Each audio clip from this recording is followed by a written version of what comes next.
Welcome back, everyone, to the LCS Academy Summer 2021 playoffs. We've got the semifinals continuing on here, marching on, if you will. C9 Academy up in the series against FlyQuest Academy, and maybe taking hold a little bit of that momentum that we love to talk about. Now, gotta say, C9 adapted some styles going into this one. It definitely looks like a taller task for FlyQuest Academy, doesn't it, Magic? It did, especially when it comes down to how the team compositions were for either side. They both wanted to be able to play around those later stage team fights, but the big thing for me is that Cloud9's came online slightly sooner, and they were able to find these critical fights really well in the bot lane, especially since they got King onto FLYA, something that we kind of wanted to see them change, and Johnson being on Jinx just wasn't nearly as confident as on that FLYA. Plus, like I said, when it came down to the composition itself, it needed more time to be able to get some items, get some scaling for themselves if they actually wanted to be able to thwart what C9 were going to do to themselves. And I think that, you know, when you're looking at the composition itself, it's funny because we kind of laid that out for C9 Academy going into this game. We're like, okay, we want to see a little bit of adaptation in that aspect of it. There was another adaptation that I think we want to talk about here in this one, and it's a little bit of that Darshan gap in the top side, Tim. Yeah, there's definitely a bit of a top diff going on in this series. Occasionally, Darshan is diffing himself, which is not the best to see. He's, I think he's been, expressing his ego a little bit in this series with the Fiora pick game 2, trying to really force that kill and getting himself killed. But when you look at the way he's played overall in this series, you can see why he's playing with so much confidence and trying to be a big difference and saying, hey, we've got a lane difference here that we can use to win the series. And he had a huge Gnar game. He had solo kills all over the place, and regardless of any setbacks. So you can definitely understand why he's playing the way he is. Yeah, indeed, and I think that it's gonna be a big burden, at least in the top side, for Philip to deal with this and find a way forward in this next game. Because when we're looking at the draft from last game, we got to also talk about the burden of execution on the side of FlyQuest Academy, because I do feel like there was a lot more to go in that aspect of it, Tim. Yeah, I think in this game specifically, you drafted teamfight identity on both sides. You bring in the Sylas to use the stolen Gnar ult. You want to look for flanks from the Sylas and the Renekton, and really create openings and chaos for the Jinx to get resets. Whereas C9 had the very front to back, clear front line, clear back line. Mm-hmm. But the need to create those flank approaches for FlyQuest was something that was a little more difficult to pull off. You don't just get to walk in as 5, hey, we got our front line, we got our back line. Obviously, Gnar loves to flank if he can, but he didn't necessarily need to.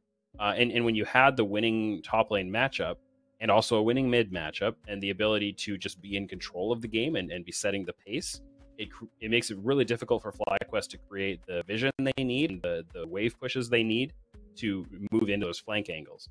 So that's something that I'd like to see FlyQuest look at a little bit more is when they simplify their burden of execution on their comp. I think that helps them out a little bit against this team. I also think it was important that Cloud9 had taken away that FLYA so quick. Even if, on the other side, you get something that's similar with Jinx and Thresh bot lane, it seemed that Johnson just didn't have that confidence in the lane phase itself, and they needed one lane to actually be able to win. That one was far more neutral, and you could make an argument, yeah, it's not bad for Johnson, but with the fact that the other two lanings were losing pretty handedly, you need something to be able to grasp onto as this team, the team that needed to wait it out a little bit longer if you actually want to have any foothold in the game. And we're going into match point here. Cloud9 off that performance are going to be feeling really confident, but FlyQuest Academy are going to be going to blue side this time around. And Tim, that does bring a little bit of difference through. Yeah, I mean, I look at this and I think, okay, FlyQuest have now said we're going to go to blue side for the first time this series. That suggests to me that they have some different draft prep that only work from the blue side. Using different blind picks or countering different things in different patterns. They've had 3 red side Renektons, and maybe they're going to shift something up there and say we're going to actually try to take control of the top lane matchup a little bit more here. We'll see what they bring out in it, but clearly, like they're saying, our current game plan in the draft isn't quite working. I think they've been outdrafted in both of their losses pretty noticeably. So this is their chance to say we've got another bullet on our chamber, and we have to shoot it now. Otherwise, we're waiting all the way until Proving Grounds to try again. Yeah, I think that's the biggest thing here is like this is a big moment for both these teams, and especially for FlyQuest to be able to turn around this series and bring us to that silver scrapes, because as you said, it's going to be a little while until Proving Grounds. Maybe not super long, but it's a decent amount of time. You definitely don't want to end your season here, and especially like this as the top team here in the LCS Academy scene. So going into this next game, guys, like, is there a possibility? Are we seeing that silver scrapes, or is C9 just too good and too strong to handle? Magical, what do you think? If Fiddlesticks ain't picked here by Cloud9, we are definitely getting a Game 5. I'm just saying that now. They got lucky last time, kids. You got lucky. You didn't pick the Fiddlesticks. It was wide open for you. You don't pick it this time, we're getting Game 5. You got a game in hand, right? This is the time you can bring that out and say, look, you've given us a chance to pick it a couple times and we haven't gone for it. We've got a game in hand. Let's bring it out and force. When you do get into the next series, you want to make the other team respect it, right? And get that leverage in draft. So, you know, I think this would be a good opportunity, honestly, for them to try it. But they're going to have to see what the matchup is and what kind of compositional identity they're working for, if it actually fits or not. You don't just throw it in there just because you can, right?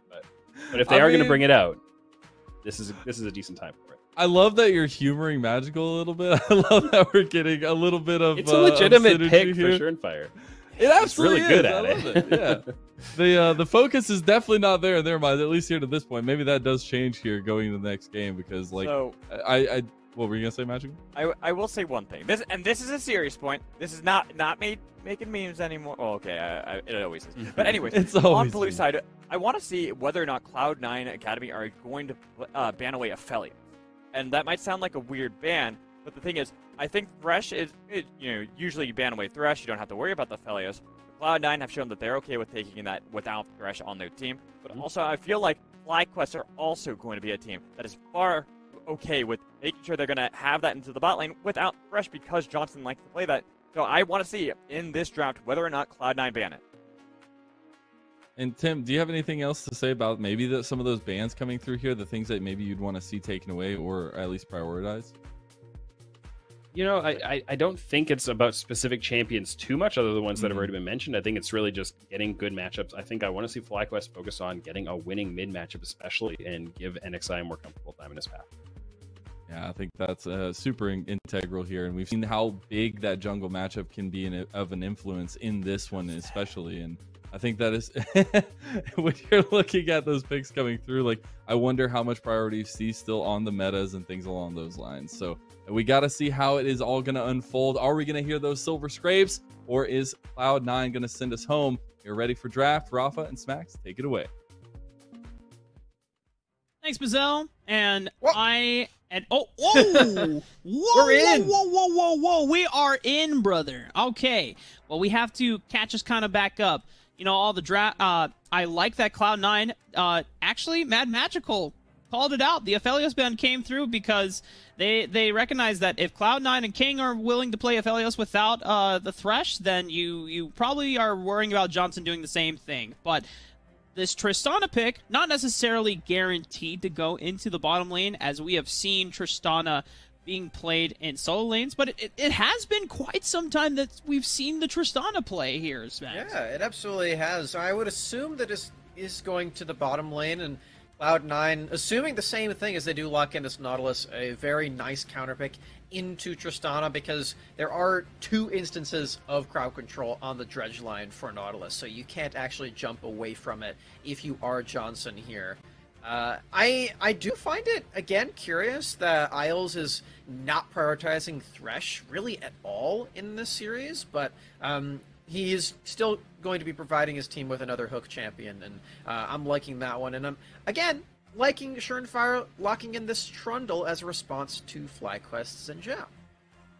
Yeah, once again, we Surenfire, even though you've had your, I should say, hesitancy about the pick, it worked. Yeah. The pillar is able to create a lot of terrain, and I think we've had a discussion with colleagues before how it's not necessarily the early agency that Trundle brings, but just the ability to create a giant block of terrain that is also a slow field causes a lot of disruption in team fights and causes opportunities for picks as well.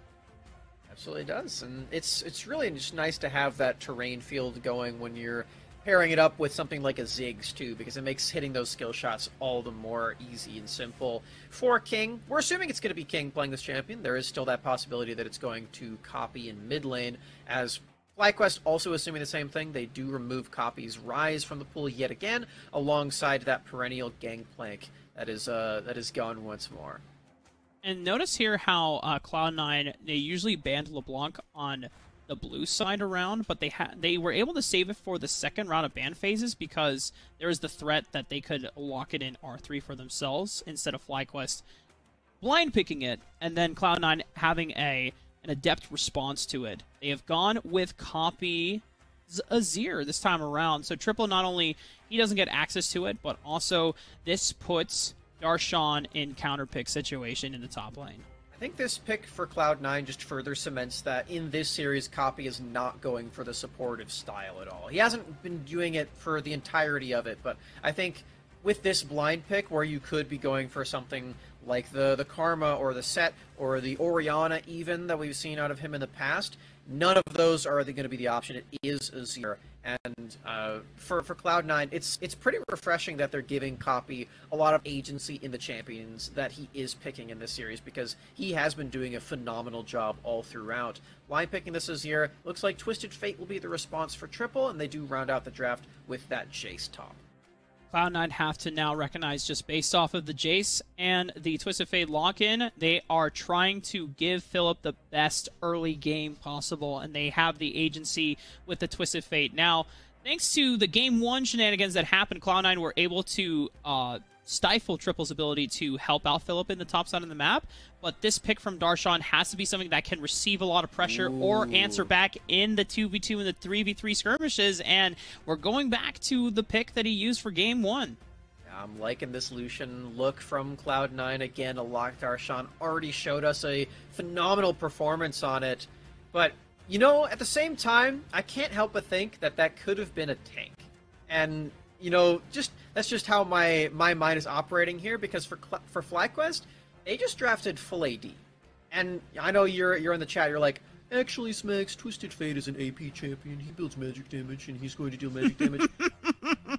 When Triple builds Rapid Fire Cannon's second item, I'll be the one laughing, okay? This is not a champion that is meant to deal magic damage, he's meant to find picks. So, for Cloud9, armor is all of a sudden just the most valuable thing you could possibly purchase.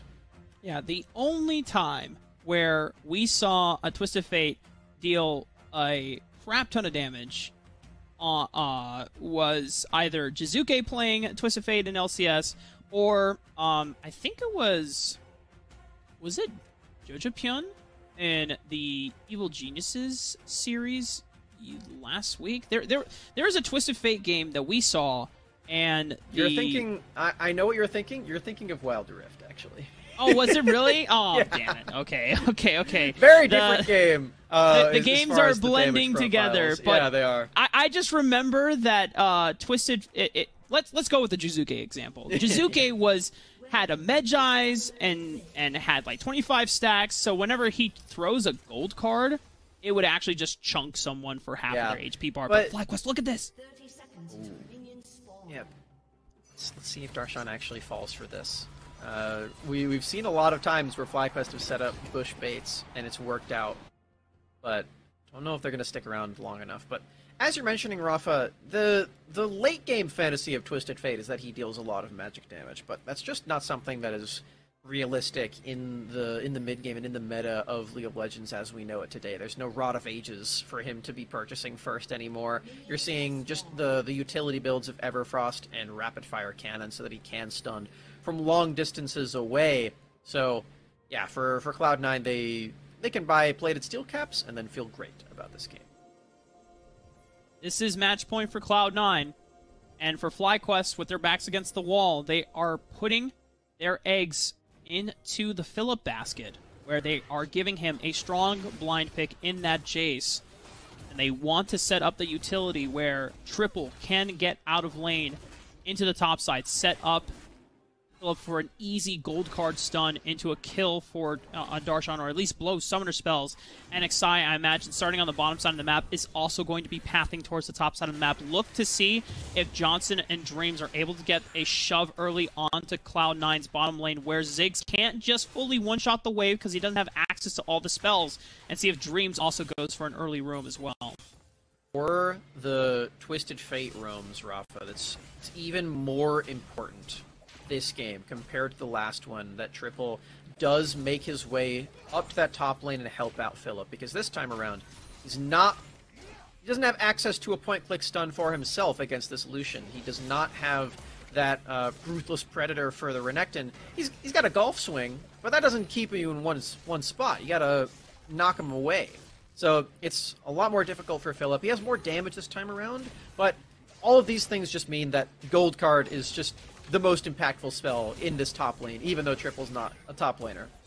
Yeah, even though we're not looking at the top lane right now, you already see that Philip has had to burn both of his refillable pots. Darshan only having to burn one so far. They're going and resorting to biscuits at the moment. You already see the aggressive amount of trading that's coming out. I like this, though, from Schernfire, going for a 4-camp and then immediately invading into the jungle of NXI. I can't tell if it pushed him off of the blue buff, but it is tracking NXI and protecting Darshan from any ganks towards the top side of the map. But look at Dreams. It's coming mid lane. Ooh. He's fine. Oh, God. Flash for flash. Yeah. Meanwhile, Schernfire is still camping out in that Tri-Brush, trying to dive Philip now. Philip still has flash if he needs it, and Wow. Darshan and Schernfire are able to juggle the turret aggro beautifully. NXI, because he was pushed out from Schernfire's early aggressive invade, was not able to just be able to reach back out around and assist Philip in the dive. You know what's really interesting that we got to see on that dive, Rafa, is that when you have multiple members on your team that are running Press the Attack, you can proc each other's Press the Attack. And that's what we saw there. Darshan lands the first auto attack, Schernfire uses the next two, and the rune still activates. Something that is not often utilized very well, but in that instance, it was the difference maker, Philip dropping. And again, Cloud9, all of their focus is on one specific person in these games. Game 2, it was NXI. All the other games, it has been Philip, and that's not stopping anytime soon. Look at the wave that is currently pushing into Darshan's favor. If Philip is not able to get this to crash, this is going to be a pretty deadly freeze that Darshan can set up. Philip already knows that this is kind of a state that is very worrying for him, as he set up a lot of defensive vision for himself. One ward in the river, one ward in the tri-bush, and a control ward in the river bush itself. And NXI, this will give him an opportunity to come through the lane and potentially look for a punish. See if they can actually get this dive off. They've got a lot of damage. That's one thing that Jace definitely has, is damage. There is a pocket of no vision that NXI can use. Just going to back away, though, for now, Rafa. And it's feeling more and more like Darshan's going to have another all-star performance on this Lucian. The fact that they can't actually punish him quite yet.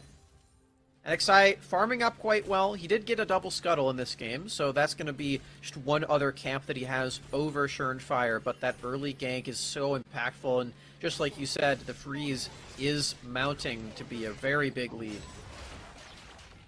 A lot of solo XP and a lot of solo gold is going to be lost out from Philip, as he has to take the recall and go for the Serrated Dirk. He's going to be able to pack a little bit more oomph in the trades and the harass on Darshan, but I don't know if it will be enough to be able to break out of this laning phase, as Darshan is starting to climb almost a 15 CS lead at this point.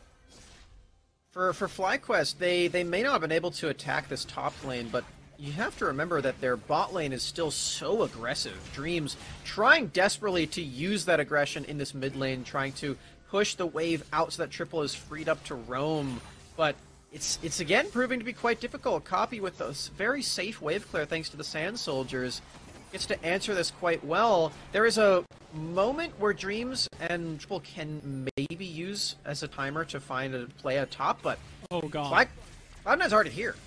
Yep, and Cloud9 forced the issue here. Triple was in the base, had teleport ready, but now once again, this time Cloud9 showing more restraint, not committing to the full dive. Dreams is nowhere near level 6, so they can't go for a re-engage with a Solar Flare. It would have to burn a flash that Dreams does not have, only Hex Tech Flash. Scuttle Crab is here, though, and Cloud9 want to fight for it. They catch out Dreams. He's isolated from the rest of the members of FlyQuest as the Emperor's Divide comes in, scoops the members of FlyQuest right into the arms of Cloud9. King is here for the teleport play, sends a couple bombs. Thankfully for FlyQuest, no one dies in the exchange, but Cloud9 do win out on the Scuttle Crab as Darshan is going to face check into NXI. This might be tricky here. Darshan, just one more auto attack. Oh my god! Philip with the stray Shock Blast gives NXI the win. Oh, that was so close for NXI going down. They finally get one kill at least in that huge 4-on-4 fight, but like you said, Rafa, they lose out on the Scuttle and FlyQuest. No flashes on any of those members. Triple NXI and Philip using them all right there. Johnson and Dream still have them, so maybe this means that they can go for a play on the bottom side of the map. But apart from that kill that they got, still Cloud9 feeling like the aggressors here. Looking over at this fight against Max, when we talked about Game 1, which is a very similar setup to what we are seeing in Game 4, we talked about and kind of gave a little indication that you're going to see a lot of 4-on-4 gameplay, but on the top side of the map, away from the bottom lane, because both of the bottom laners that Cloud9 and FlyQuest locked in for themselves are just trying to handshake the laning phase, because you can't really engage and be aggressive against the Ziggs. So this is where the centerpiece of the action is always going to be, especially when the matchup is a volatile one in Lucian Jace. Ziggs again is here, though, for Cloud9. It's not impactful right now, but it will be later on. Nice pillar. Oh, no, but it's... Surnfire can't get in, though, to be able to put down damage. A little bit of a debate. Copy felt confident on the play, but NXI is able to follow up instead and equalizes. Oh, wow. Copy no ultimate to use there. Just trying to find a pick, but no vision over this wall. This might be the option, though. Now, Triple doesn't have Flash. Surnfire doesn't have Flash either. Needs to be able to keep up, but Gold Card is able to buy enough time for Triple to get out, and Dreams forcing the opposition in the option. Johnson off the roam, being able to shove in King. He's going to get the reset jumps, finds one onto Isles. Mega Inferno Bomb comes in, but this is a Lost Chapter tier Ziggs. That Mega Inferno Bomb isn't doing any big damage numbers anytime soon. This is the aggression that I was talking about from the bottom lane of FlyQuest. Dreams hasn't actually officially gotten an assist in any of these plays, but him being here is presence enough for FlyQuest to have the confidence to go for a lot of these kills, and it's led to a couple of picks around this mid lane that, honestly, based on what we saw early game, is pretty shocking. The Cloud9 are giving these over. For Copy and Darshan, these solo lanes that had a great opener to go down like this is a pretty big deal. FlyQuest still haven't been able to find any objectives with it. They haven't had that confidence to go forward and take a Drake or a Rift Herald, but these picks, just more gold going over and less time for Cloud9 to use that advantage that they had earlier but don't have now. Yeah, it's also a big boon for Philip to have been able to, of course, save the birthday boy in NXI, but also get a kill onto Darshan, and now this is where the pinnacle of the gameplay for FlyQuest composition has come in. But you gotta kill Darshan first! Okay, well, Philip gets traded eventually for Darshan. Cloud9, Surnfire was able to come up and make sure that a trade was ensured. But this is the point of the composition, Smacks. You get Triple out of lane, and then you punish an overextended Darshan. Yeah, this is the play that we set up from the very beginning, and the same one that FlyQuest set up in this draft. You send up the Destiny, you get this into range, you stun up Darshan, and then Philip is able to deal a lot of damage, but turns out Darshan is also quite strong on Lucian. You do have to actually kill him to make this work out, which they do eventually, but a trade of 1-for-1 is not what FlyQuest were looking for. Ensuring that you can get a clean kill off and accelerating yourself in terms of XP and gold is the goal. But Darshan, because of being able to trade 1-for-1, is still managing a solid level lead over Philip. He's going to have max points onto that Piercing Light, which gives him not only powerful trading and wave clear, but also just... Darshan is almost at the threat levels where Philip has to be very careful. He doesn't have the Gale Force quite yet, but Darshan still is quite a threat in this solo lane against Philip, and he's going to require a little bit more help before Philip can start winning the lane by himself. Apart from the kills that FlyQuest have been able to get, the other big reason why this is so huge that they're able to find these picks early is because it means Cloud9... Wait, hold on. This might be another one. Isles doesn't have flash. I think he's just locked down for dead. Wow. FlyQuest, just beautiful pick. Yeah, just another one. And this goes further on my point that it means so much because Cloud9 can't take any objectives. They still have this Ziggs who is able to take 2 turret plates in the bottom lane, but without the time to go and take Rift Herald, you can't fully punish the fact that FlyQuest left open this Ziggs in this game by taking that first turret quite yet.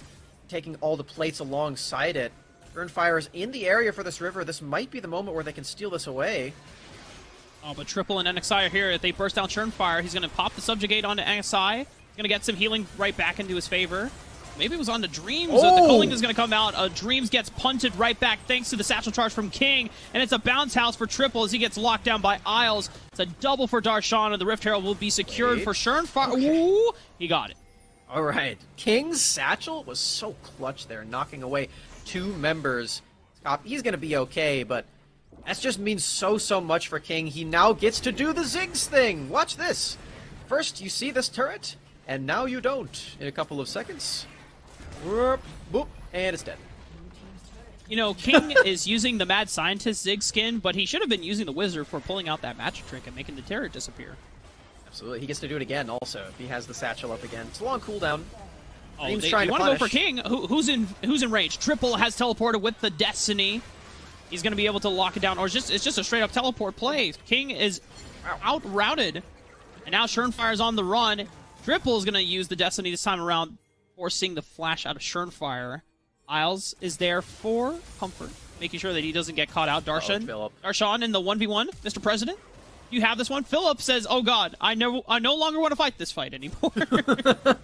He's gonna get out for now. Darshan is still in the area though. Ooh, the piercing light. He actually get under this turret? No, it would not be a safe call for him to do, even though he has this flash. Just gonna take out some turret damage for now. He's sticking around though. NXI, can he find this play? There's no Destiny. Darshan's on the run. He still has flash. NXI dashing in. Flash being expended. Looking for the 3 Talon Strike. Has to run through minions. Wind becomes lightning. Comes out. The Omega Inferno Bomb. It's not even necessary. Darshan's got the shutdown. Wow. NXI really overreaching there. Not with enough damage. And I feel like he's expecting to have more movement speed in this stage of the game thanks to his boots coming online. But Darshan also has his boots. All these magical boots for everybody. Makes you run even faster, and Darshan gets to get out of this. Let's watch this punish, though, from FlyQuest, because they do have that global threat from Twisted Fate to make sure the King doesn't go down, doesn't get to take down those turrets without that fight back.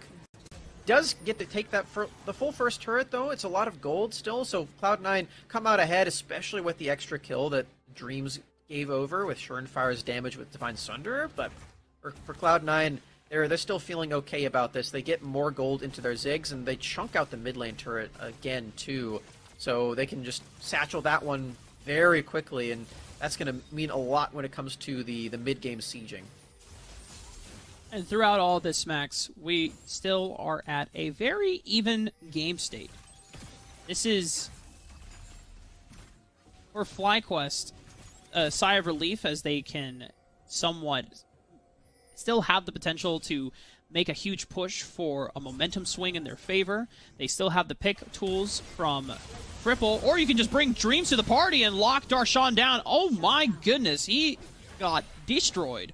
Very well done from Dreams. You can't even use your Gale Force away at that point. This Triple is he's going ghost. He's going for speed. All right. Had to pop the Destiny to get out of harm's way, as he was in No Man's Land, but that is a global ability used for an escape route. FlyQuest won't be able to have that for another pick opportunity, but when you have Dreams, who has been such a huge savior for FlyQuest in being able to find opportunities and bring a FlyQuest back into the game multiple times. And in one of the main reasons why the series, or the game 2 of the series, worked out so well in FlyQuest's favor off of his Thresh performance. For any FlyQuest fans, you are looking to Theo Dreams to be the savior and finding a way for FlyQuest to come back strong in this mid game. For those of you who do not speak Spanish, that is Uncle Dreams. Yep. So that's his role on the squad. It's a very endearing title for him. I'm a big fan of that one. The streams making the plays on Leona. I'm very curious to know what item he's actually building. I think this is the new Anathema's Chains, if I remember correctly. So we'll be reducing tenacity and damage of a single target. It's going to feel pretty good on Leona, but doesn't have it online yet, so just sitting on a lot of health. A lot of HP, but thankfully his W gives him a lot of resistances temporarily Very alongside that Aftershock. So sometimes you just got to stack HP, and it's all about precise timing of when to use it during the engage, because then you can soak up a lot of damage and be deceptively one of the tankiest supports for a couple seconds, and then you might evaporate afterwards. But really, that's all your usefulness is for Leona. You know, you get all that crowd control, and then after that, you're like, well, I could die now. That'd be fine. As long as you are trading your life for an important carry in Cloud9, whether it's King or Copy or even Darshan at this point, you have done your job. Just Supports send me back to deserve the more base. That's where I want to be anyway. I already used all my stuns. It's fine. Hashtag supports deserve more respect. Please honor your supports. Please do. I need to hit Honor 5 this season. For FlyQuest, as we've talked about before, it is around the 18.5-minute mark, so the mid game is still in somewhat full swing. We're not in the late game yet. Cloud9 are making their way towards a second item completion for a majority of their members here. Darshan did have to take a little bit of a pit stop with the cleanse because there's a lot of single target crowd control that exists in FlyQuest's possession. So being able to escape those picks is going to be very vital so that he can continuously split push on one of the side lanes without being exposed. QSS super valuable here with the point-click stuns of Triple and Dreams, both of which have paid him some visits. Feeling scared in the matchup, and he should be, honestly. This is where FlyQuest want to lay their claim as they barrel in toward this Rift Herald pit. They're going to be able to get this before it despawns, but leaving NXI to be the only one to do it might prove more difficult. Let's see, can he actually get it? I think it goes until 9:55. Yeah, 9:55. So he's got 15 seconds. He should be able to get this. Yeah, it's easy clap. We're good. Copy is able to take this bot side turret though, and it's again Cloud9 trading in the side lane, but have to dodge out on this play up here. Darshan going to use the culling to try to get the wave clear down. Hasn't used the QSS quite yet. Finally uses it to escape Harm's Wrath from Dreams. It's a nice depth charge on the re-engage. Mega Inferno Bomb doesn't really hit anyone in the center, but gets a lot of residual damage in the AoE knockup. NXI charging forward with the Crescent Guard. Satchel Charge comes in. Looking for a potential re-engage, and that's a beautiful pillar. Forces the flash out of NXI. Dreams is sub 100 HP, and I imagine he's like, guys, I really can't fight. Please, let's go home. Let's leave. I no longer want to fight anymore. Yeah, a few members going down very low in that fight. Notably, Copy not able to cast the Shurima's, the Emperor's Divide there. Can't get it down because he's so far chunked.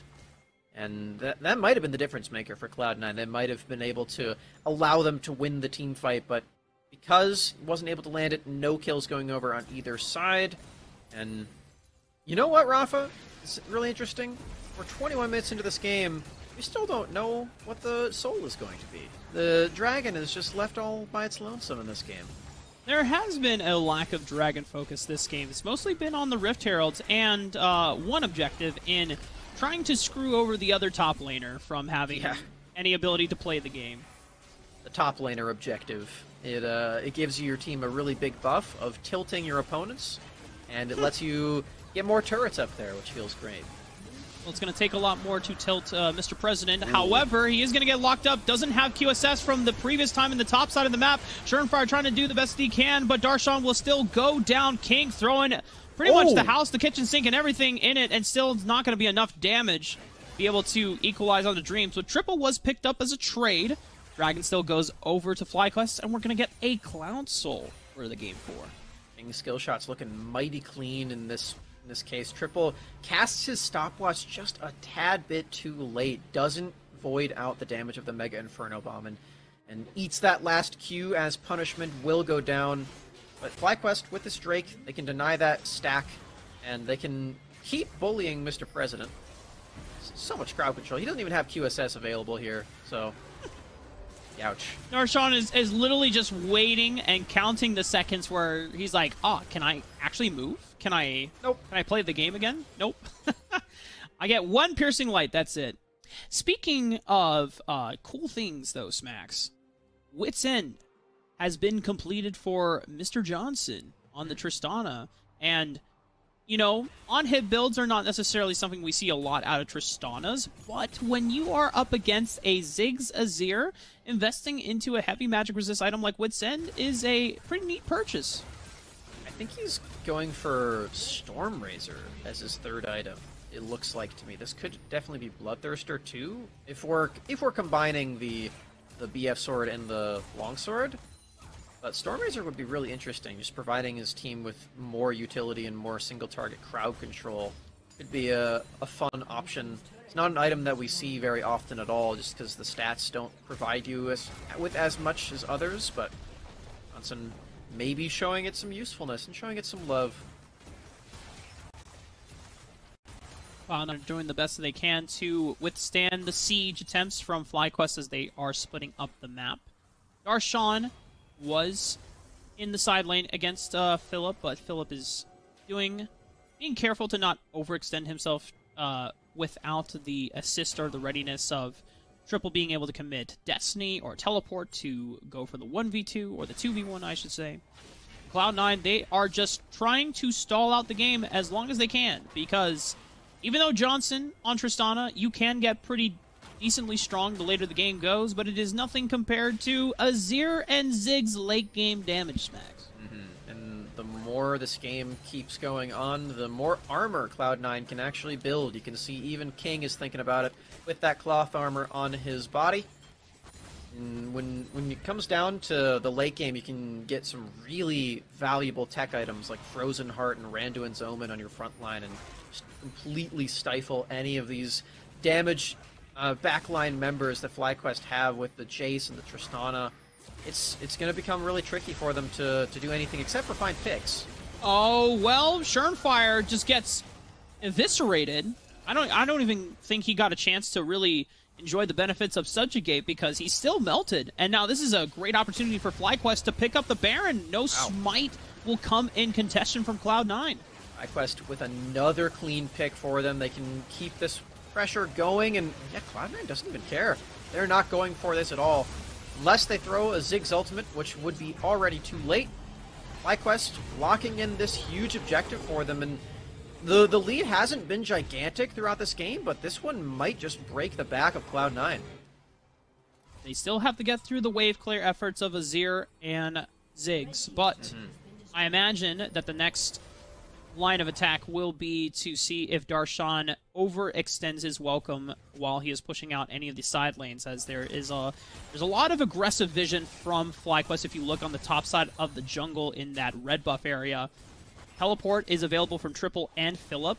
If you were to send Johnson to the top side of the map, attract Darshan, and then go for Teleport flanks, you could catch out Darshan if he ever goes for an aggressive push like that again, but they're more interested on the bottom side of the map in the moment, Max. For FlyQuest, this is their moment to take down as many turrets as they possibly can and potentially find a pick onto King, too. This is the really valuable target that you need to kill out because, I mean, you and I both remember what Cloud9 was able to do against Evil Geniuses, that 46-minute game where they definitely should have lost, but they had Ziggs on their team, so they didn't. Mega Inferno Bomb not only acting as one of the greatest AoE damage nukes in the game at the moment, but also pretty nice tool to simultaneously wave clear a side lane while you are clearing a wave on the other side of the map as well. We haven't seen King need to do it that much in this game, but we just know that if we keep seeing this game play out and FlyQuest can't close, that King can do that. Oh, wow. Okay, well... Oh. Okay. Turn's dead again. Holy moly! Surenfire didn't even get a chance to pop Subjugate this time, so he was squashed. That's... Didn't have Sterix yet either. Now that he has Sterix, maybe he can't get killed like that again, but honestly, FlyQuest have so much crowd control that I'm not convinced Surenfire goes down yet again. This is actually an interesting downside to having to build so much armor, is if you go for plated steel caps, you can't build Mercury Treads against Leona, which is a pretty big deal. This is a dream scenario, actually, where he doesn't have to deal with any Mercury Treads on the opposition because they did draft full AD. It's one nice thing about it. And the fact that you have Anathema's Chains means that no Mercury Treads means that you're going into what is considered negative tenacity. So the duration of the CC is just extended even beyond what it's normally reads in the ability spell tooltips as well. So that CC crowd control stun onto someone, maybe it's normally like 3 seconds between Solar Flare, Zenith Blade, and Shield of Daybreak. Maybe now 4 seconds. Our producer Sam Price is suggesting that you just buy both boots forehead. But you actually can't do that. You only have one foot in League of Legends, and if you're Cassiopeia, you have 0 feet. So 5 head.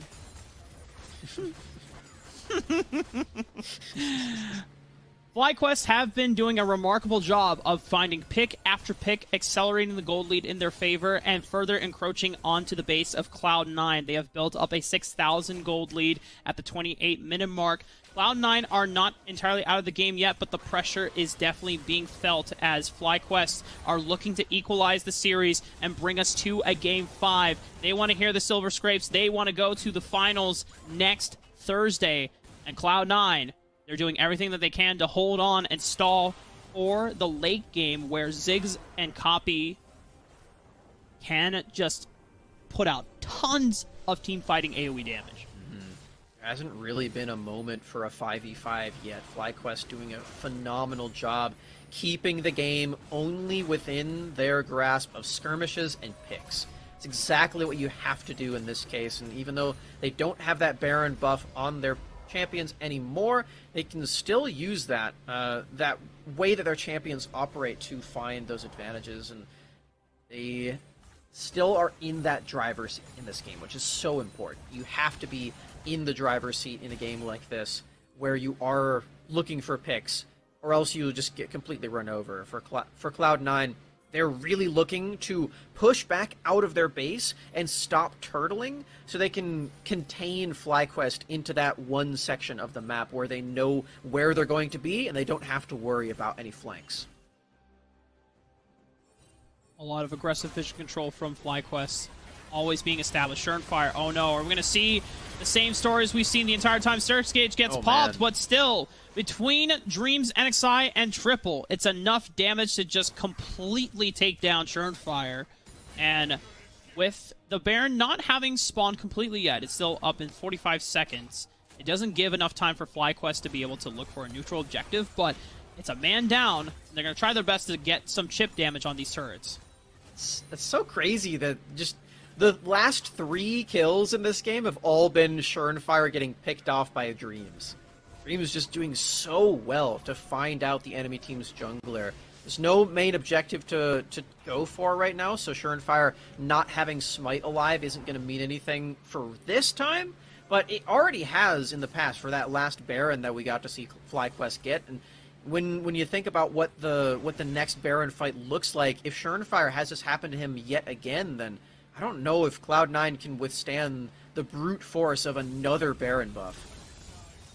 Now, I'm going to be standing on not solid foundation with this controversial take, but the fact that Surenfire has been the receiving end of the Solar Flare engages is not the worst thing for Cloud9, because you still have your powerful wave clear tools in Copy's Azir and King's Ziggs. Even with these pick smacks, FlyQuest have not been able to knock down any of the inhibitor turrets so far. They've unlocked all of the inner turrets, but Cloud9 have been able to hold strong in their base, and they've been able to wave clear for essentially the past 5-7 minutes of the game, where FlyQuest have just been pushing them to the outer rinks of their base. But Cloud9 are hitting power spikes. They are 3 items on copy. Oh, wow. 3.5 items on Ziggs, and Philip might just go down. It's a beautiful stopwatch, but Mega Inferno Bomb comes out. It's not enough to survive. Darshan finds it. Whoa! A 4-man Emperor's Divide! And Johnson is able to equalize back onto Darshan, though, and Triple will go down for his efforts. Johnson being the sole surviving damage threat on FlyQuest is huge, as that pick could have been massive for Cloud9. Wow, the sweep from Copy to find that ultimate may have otherwise been game-changing, but King was still in a vulnerable spot. He's dead. This might just be the end of the game, Rafa. The Ziggs being out of the picture, no wave clear here. FlyQuest can just eat this entire base alive. They don't need Baron anymore. That is such a huge kill that FlyQuest was able to find. It's Cloud9 that were on the aggressive side in this one. They go so far to find Philip with the initial pick, which they do get, but we have to watch what happens to King in this fight. Slowed by the Everfrost Root. Is it? What happens to King? Oh my gosh, Johnson! Wow. He's so confident to go for this play thanks to that Bloodthirster build that he went for. I thought that it was going to be Stormrazor, but I should have known better. This item providing so much strength and so much durability to Johnson. Wow. The pure aggression from this guy to find that kill and break open the inhibitor afterward. That's huge for FlyQuest. Yeah, normally in that situation, as an AD carry, if you're being swept right into the waiting arms of Cloud9, you might be panicking. But Cloud9 didn't have any follow-up CC to burst down Johnson, and you have to remember that this was before King got a chance to finish the Void Staff, so he didn't have the magic penetration to cut through all the resistance from Johnson's wit's end. Darshan looking for the pick onto Philip, but now might be routed off as a teleport is coming in from Triple to follow up. Johnson is there also for the chase. Copy is going to try to distance themselves here. Triple goes for the Destiny. Oh god! King has been routed off once again. Flash is going to the wall, but it's not going to be enough! FlyQuest! They find another pick, and it's a crucial one as well, as there is no wave clear from Ziggs to stall out this siege from FlyQuest. They may have been finding Surenfire with the previous picks, but FlyQuest knew all along that what they needed to do to break open the base was find King, stop the wave clear with all the bombs. As Copy... Oh, he was routed off. He was trying to escape from Dreams, but Dreams kept him tailed out. This is it, FlyQuest. You better cue the silver scrapes here, Smacks. Cloud9, Surenfire and Darshan and Isles are going to try to hold on to what they can. It's a 3-on-3 for now, but the Nexus turrets are starting to fall and crumble under the weight of FlyQuest. Super minions are coming in. NXI finds the knock-up into Darshan. Doesn't go down quite yet, but it opens up the opportunity for Johnson to hail away at this last Nexus turn, and it's just the base. Darshan comes up with the culling. They're trying to stall this game out as long as they can. King is here for the cleanup, but Johnson is still alive. We're going to a Game 5. FlyQuest, they finally break through King Ziggs in the late game. And, I mean, you said it right there, Rafa. They break through, they get to that Game 5 situation, and just such clutch gameplay from FlyQuest. We've seen all throughout this series that the pick potential has been so difficult to actually find in these games. It's been so hard to break through the team fighting of really either team, but FlyQuest, on match point, they finally step it up, and specifically Dreams on this Leona to find so many picks in this game. Just completely putting the team on his back on this Leona, saving the game through such clutch mechanics, such clutch stuns. And Dreams has got to be the biggest reason why they're going to this Game 5 right now.